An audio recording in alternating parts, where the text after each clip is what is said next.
Oi, três, tudo bem com vocês? Eu e o Azeitona viemos aqui para te contar uma história. A história de hoje está aqui, neste livro sagrado, a Bíblia, que eu amo as histórias da Bíblia. Aqui em Lucas diz o seguinte, que Pedro e seus amigos pescadores, eles estavam pescando. Eles jogavam a rede e não pegavam peixe. Jogavam a rede e não pegavam peixe. Eles fizeram isso a noite toda. Pela manhã, quando eles já estavam indo para casa, eles encontraram Jesus. E Jesus tinha muita gente perto dele. E essas pessoas estavam ali sufocando Jesus. Jesus não estava mais conseguindo falar direito com essas pessoas. Então Jesus pensou, eu entro no barco de Pedro e assim eu vou mais distante dessas pessoas e assim eu vou falar e as pessoas lá na terra vão conseguir ouvir que Jesus estaria dentro do barco. Assim Jesus falou para as pessoas do seu amor, tantas coisas lindas que Jesus falou. Jesus foi o melhor professor que existiu.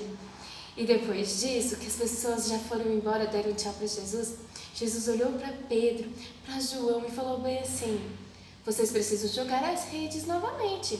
Pedro olhou e falou assim, mestre, como? Não dá, não pode. A gente já fez isso a noite toda. Nós jogávamos a rede e não vinha peixe. Jesus olhou para eles com aquele olhar de amor e falou, joguem a rede. E Pedro, com muita dúvida no seu coração, lembrando da noite toda, uma noite sofrida, de tanto trabalho que não tinham conseguido nada de peixe. E aí, sabe o que aconteceu para três?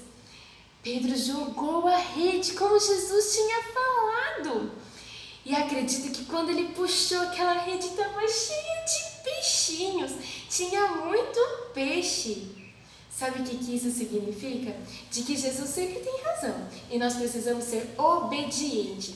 Quando Pedro jogou aquela rede, ele puxou e tinha tanto peixe que ele teve que pedir ajuda para outras pessoas, de tanto peixe que tinha. Jesus sempre tem o melhor para nós. Se nós formos obedientes, Jesus sempre vai nos dar o melhor. Depois disso, Pedro, ele virou seu discípulo de verdade. Ele começou a seguir Jesus e estará juntinho de Jesus.